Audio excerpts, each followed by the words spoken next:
அல்லாஹ்வுடைய தூதர் ஸல்லல்லாஹு அலைஹி வஸல்லம் வாழ்க்கை எடுத்து பாருங்கள். மனைவியிடத்தை இவர்கள் நடந்து கொண்ட முறையை எடுத்து பாருங்கள். லா இலாஹ இல்லல்லாஹ். மனைவி உணவை தயாரித்தால்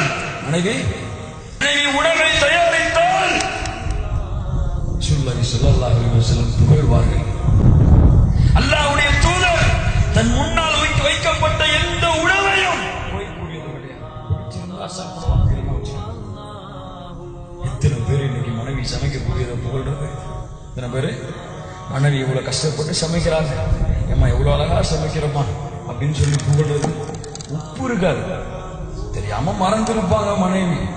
அதுக்கு சண்டையா பார்த்தீங்கன்னா, உப்பு ஏன் நீ போடல, ஏன் நீ இப்படி சமைச்ச, யாருக்கு நீ சமைக்கிற, நீ வேணுமுன்னே இப்படி செய்தியா?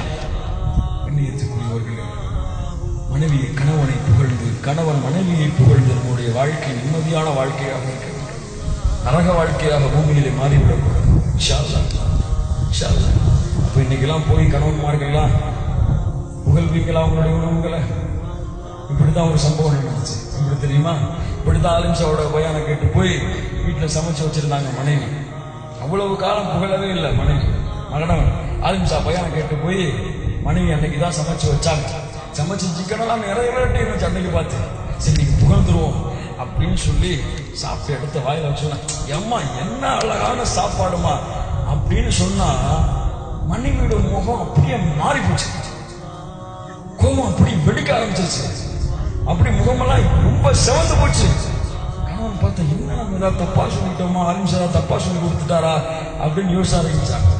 அப்பதான் மனைவி சொன்னாங்க, ஏங்க நான் இவ்வளவு காலம் நான் சமைச்சு போட்டேன், ஆனா நீங்க எதுவுமே சொல்லல.